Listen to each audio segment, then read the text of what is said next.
Hello and welcome to EX Law, a podcast from Customer Experience magazine. I'm Becky Norman, the EX editor at CXM, and I'm the usual host, but for the next 6 episodes, I'm handing over the mic to Gethin Nadin, award-winning psychologist, best-selling HR author, and one of the most respected voices in workplace wellbeing.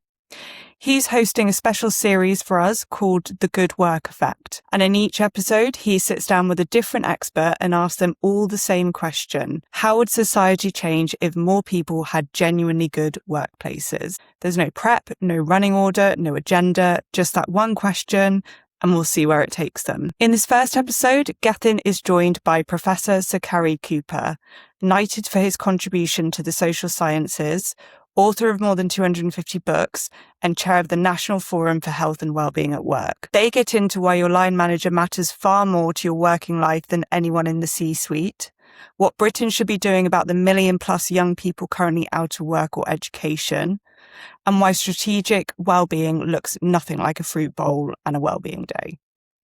It's a candid, wide-ranging conversation between two people who clearly enjoy each other's company.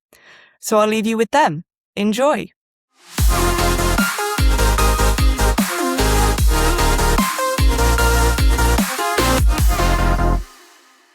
Hello and welcome. Work is one of the most powerful forces in our lives, but we rarely stop to examine it properly. This podcast does exactly that. No preparation, no guide, just one question. How would society change if more people had genuinely good workplaces? My name is Gethin Nadin. I'm an award-winning psychologist and best-selling HR author. And in each episode of this podcast, I sit down with another workplace wellbeing expert to see where that question takes us. This week, I'm joined by Sir Professor Cary Cooper. Cary won't need much of an introduction for many of you. He is a world-leading expert on workplace wellbeing, occupational health psychology, women at work, and occupational stress. He has authored more than 250 books and is a frequent media commentator on workplace issues. He's held numerous senior positions with UK industry bodies, was the founding member of the Journal of Organisational Behaviour, and is currently chair of the National Forum for Health and Wellbeing at Work. Welcome, Cary. Pleasure to have you with us. Great to see you again. Great talking to you as we usually do. Yeah, so let's get into it. Let me ask you one question. How would society change if more people had genuinely good workplaces?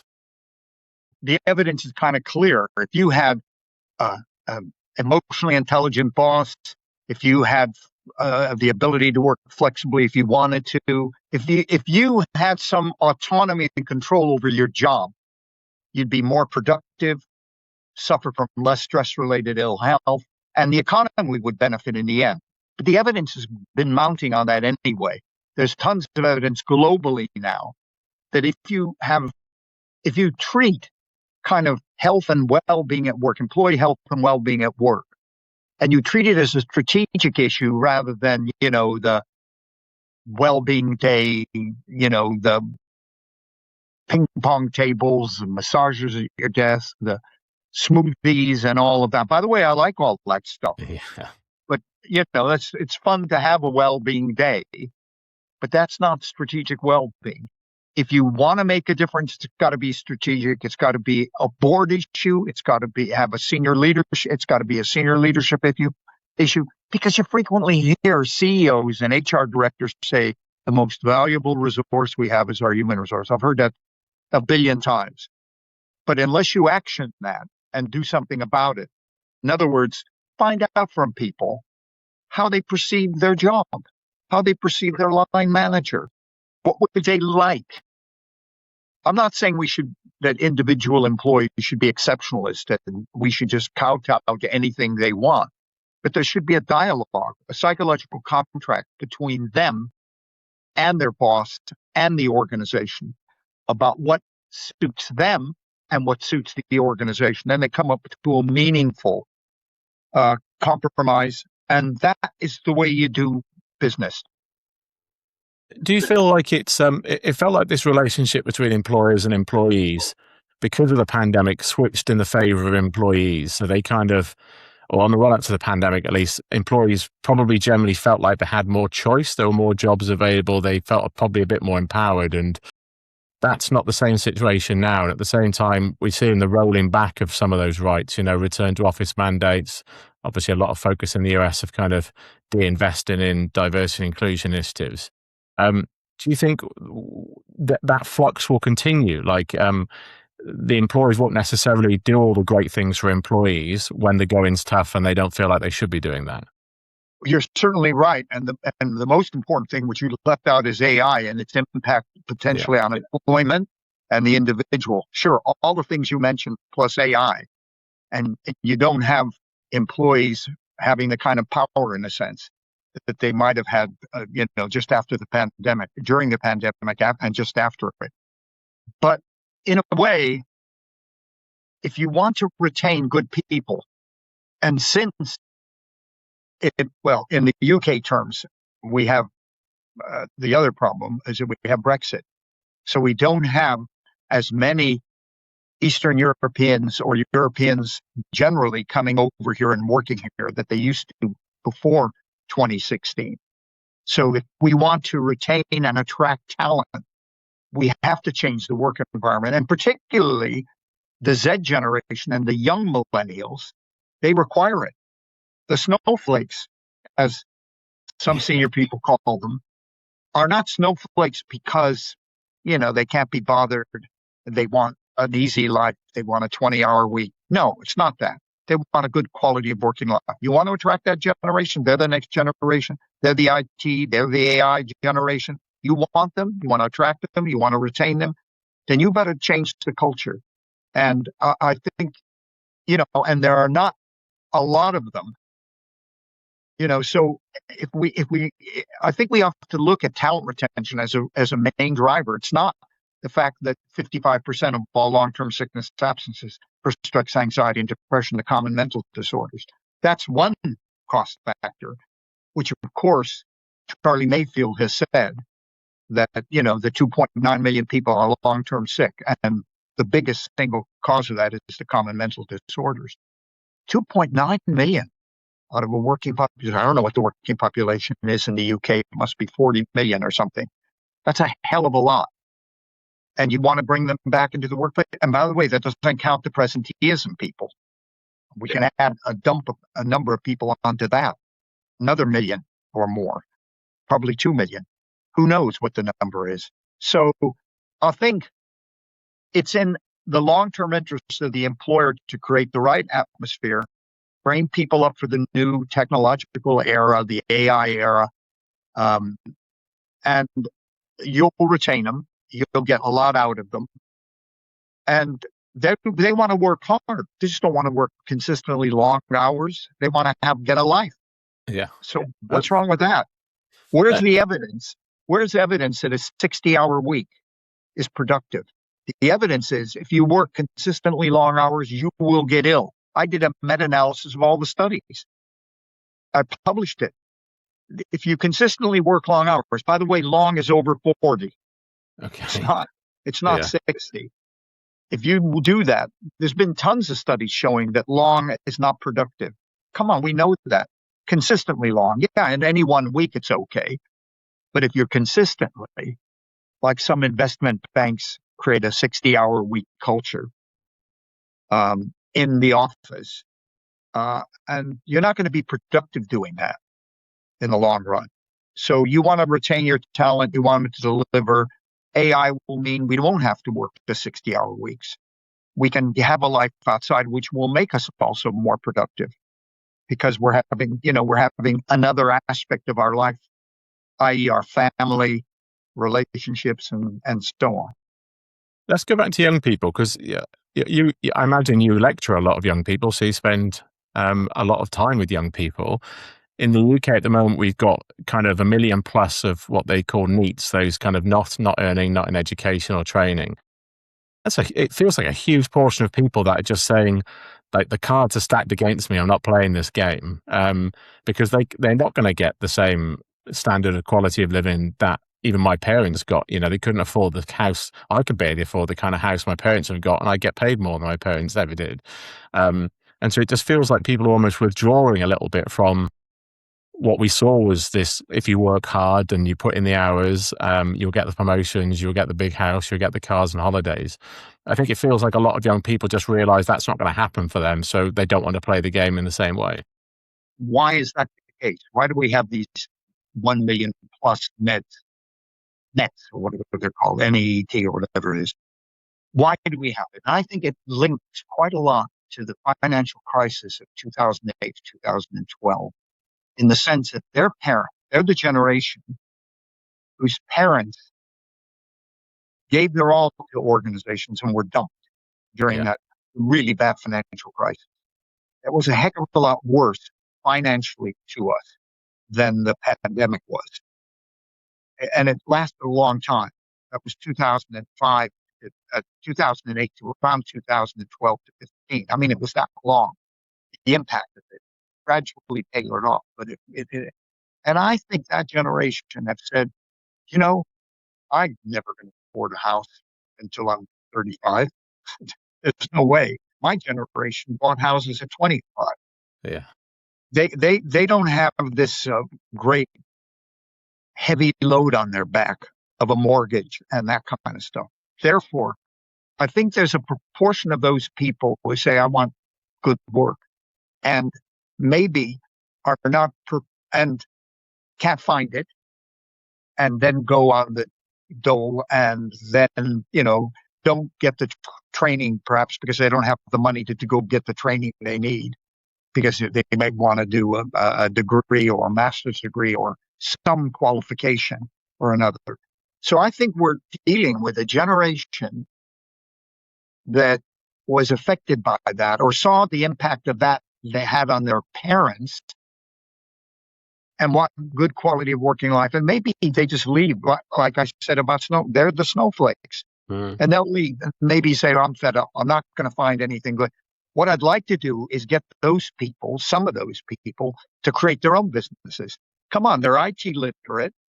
Why don't we invest in them? Why don't companies invest in some of these people who are on long-term, have no education, are off work, et cetera, bring them in, invest money on them, let them create their own little businesses. You take a share of that.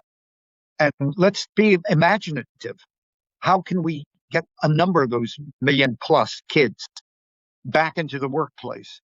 I think they'd be motivated if they felt that they had support, in training, financial support. And why couldn't they form their own little businesses? Some of these 20-year-olds, they got IT skills that I certainly don't have, and a lot of people don't have.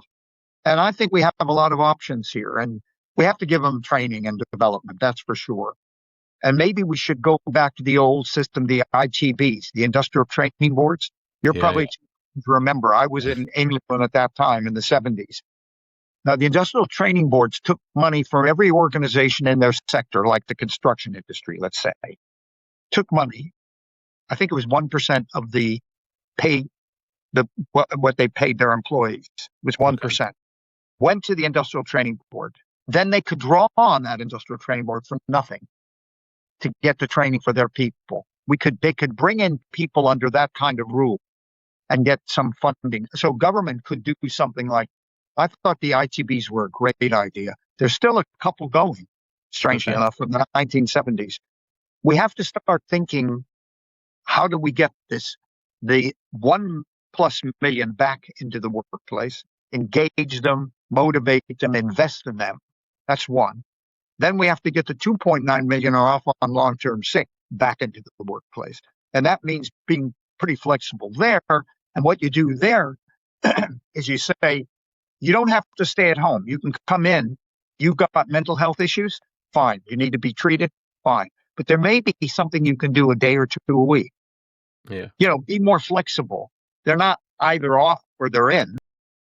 Bring them back gradually into the workplace, because being off long-term sick with a mental health condition, which is the leading cause of long-term sickness absence, not only in the UK economy, incidentally, it's in almost all the developed world. So we're not the only country that has this problem, because we don't identify the mental health problems early enough, and then we certainly don't do the interventions. I think it's up to 16 weeks the NHS have to treat somebody. 16 weeks with depression or anxiety? You got to be kidding. Yeah. It's just not up. It's so something that went through my head when you were talking then is about the opportunities we could give to young people and how that would help not just our businesses but clearly society. It's really interesting. There are two films currently charting at the top of the box office worldwide at the moment. One called Backrooms and one called Obsession.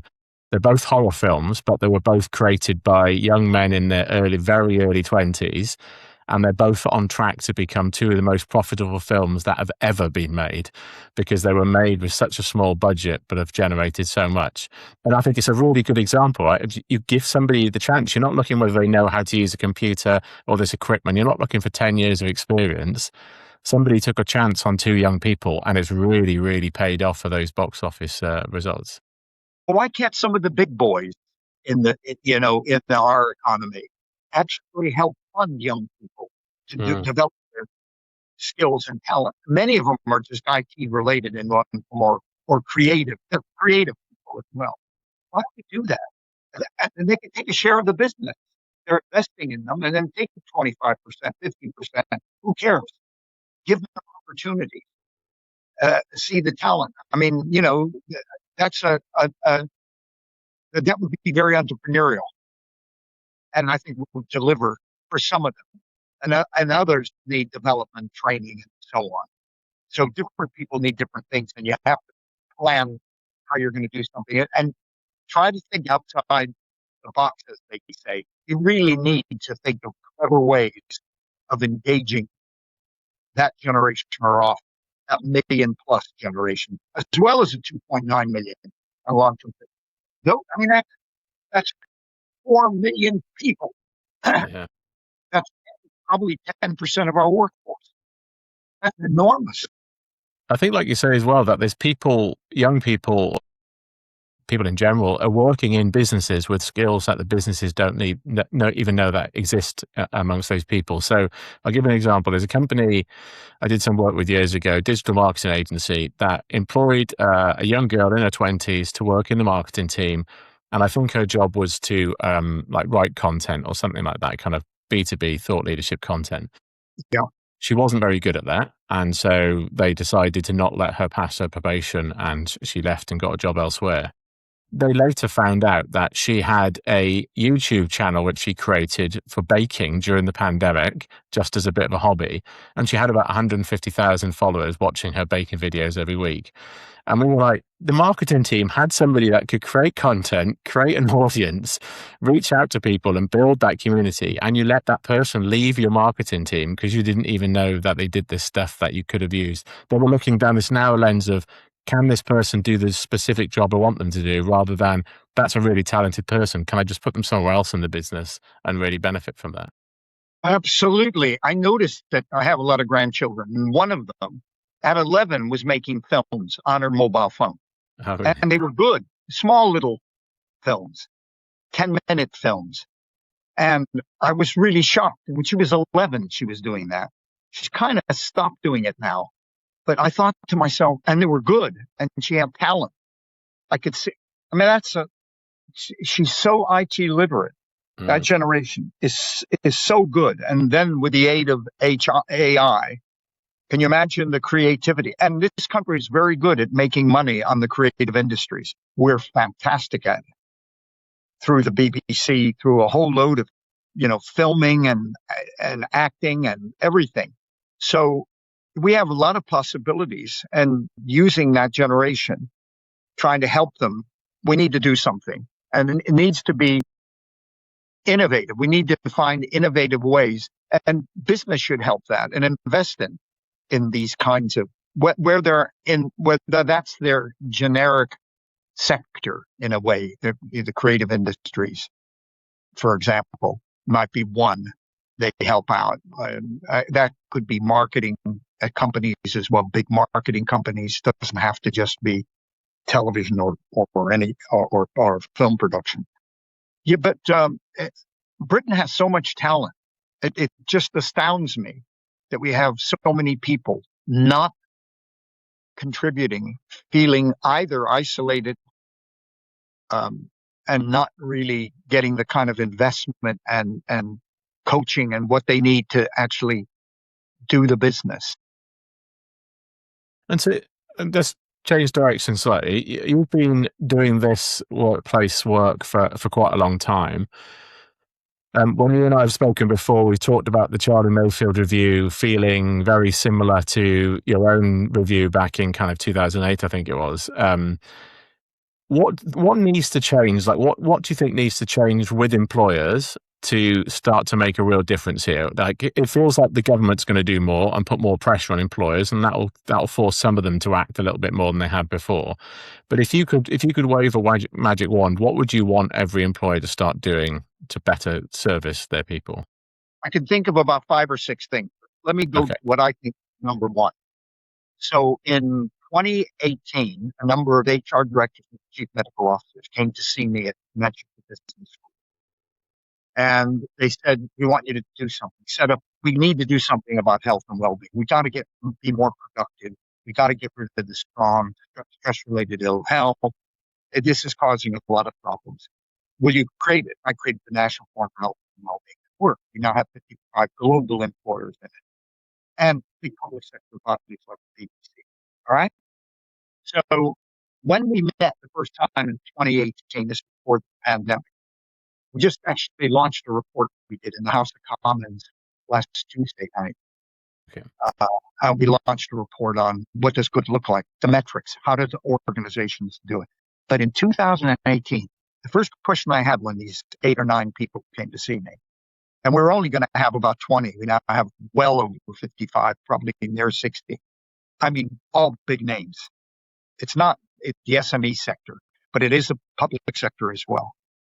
And I said on the first day, I said, if you were to do, okay, now I know you guys want to do things, but if you were to do one thing, the same question just asked me, I said to them, what would be the one thing you'd do? Write it on a piece of paper. Wrote it down. And then I looked at all the papers.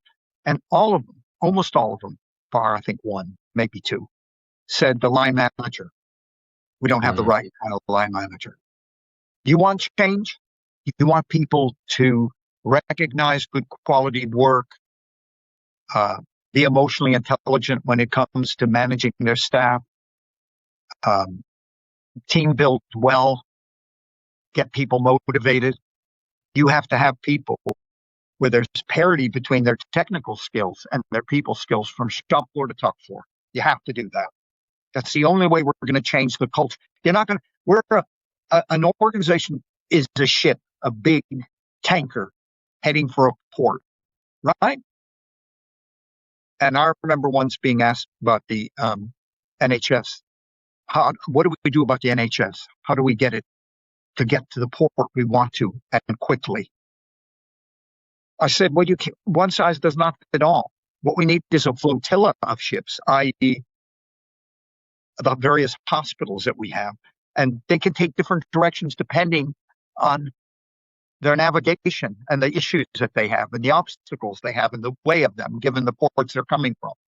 So what you need is a flotilla of ships figuring out themselves what they should do. What I think we need is we need line managers, again, from the bottom to the top, who have the parity between their people skills and their technical skills. I think we will make enormous strides. We will reduce stress-related ill health dramatically. We'll increase productivity dramatically. Because what we do is we promote and recruit people for line management roles based on their technical skills. We never look at their people skills. Never. Not really. You never ask yourself the question when you're in an interview panel, which is a crazy way to do it anyway. You know, they put their CV and you get 5 people down, you interview them, and then you make a decision. All right. You never kind of hear people asking themselves what I do when I'm in a panel meeting. Would I work for that? Would I want to work with that human being? I've just spent an hour and a half with them. You'd find a lot about people in an hour and a half. Would I actually like to work with them? Yeah, technically on paper, this person looks outstanding. But I wouldn't want to work for that person. Would I want my kids to work for that person? I mean, I think if you looked at everyone in your business, every leader in your business, and asked yourself that question, would I want my kids to work for that person? I do that all the time. I sometimes do it myself. Like I'm in a meeting, chairing some meeting or doing something, and somebody behaves badly in that meeting. And I'm ready to castigate them or try to stop them because they're constantly interrupting and saying, we can't do that, we can't do that, we can't do that. And I have to stop myself and I have to say, I don't want to offend that person. I've got to find a way of getting that person without using a command and control approach, right? Being nasty back. That person just needs. So when we have a coffee break, let me talk to him, but to talk to him in a human being way. I mean, so I think it's really critical to say. So I always stop myself. If I'm about to really slam that person, Yeah. if that was my daughter, would I like that the equivalent of me doing that to my daughter in the workplace? No, you wouldn't like it. Okay, she may be behaving badly, but find a way of giving that feedback, that's emotional intelligence. That's EQ, and we need more of those. So it sounds like, oh yeah, but line managers are important. They're the most important in your workplace. For you, as an individual employee, it's not the guy at the top or gal at the top. It's your boss, your line manager. Yeah. The old euphemism, you don't leave a job, you leave a boss. Yeah, I think it's the bit people miss, isn't it? That when we talk about leadership in businesses, people go straight to the C-suite and the CEO and they want them to demonstrate. They're the leaders. Forget them. They're not. Yeah. They're not. Because you never see them, right?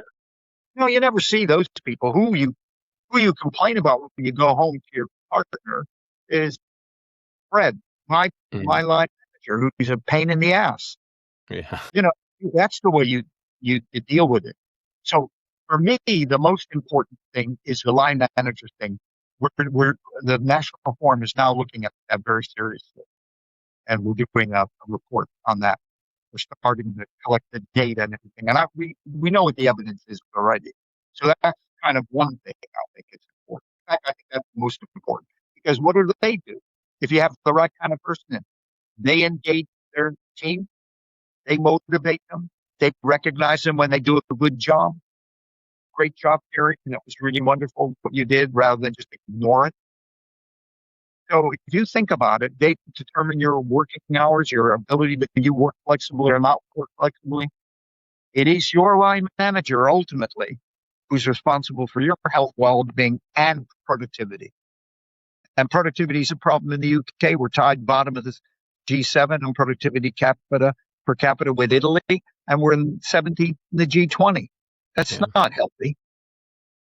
Yeah, it's fascinating. I think the performance piece is really interesting as well. So the organization that's running this podcast, XM Magazine, they do a big CX customer experience conference at the end of each year. They've got CX30 coming up in November, but they have a big part of that conference is dedicated to the employee experience. So the whole idea is those two things go very closely together. If you want performance and revenue, whatever your business looks like, you also have to have a great employee experience. People need to feel cared for. People need to be included.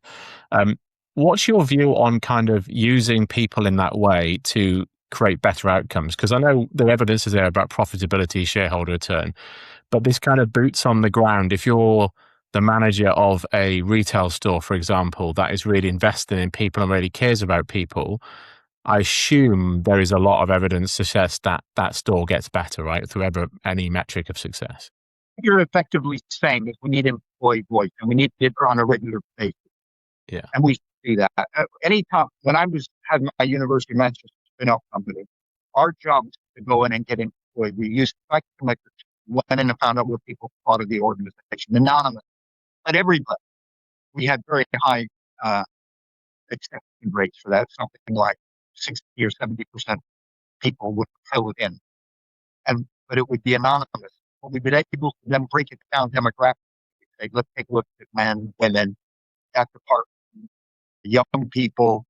We could look at every demographic we could possibly imagine, and we could say, aha, over there in that part of the business, that department, there's a well-being management style. In that part of the department, there's elastic being for women.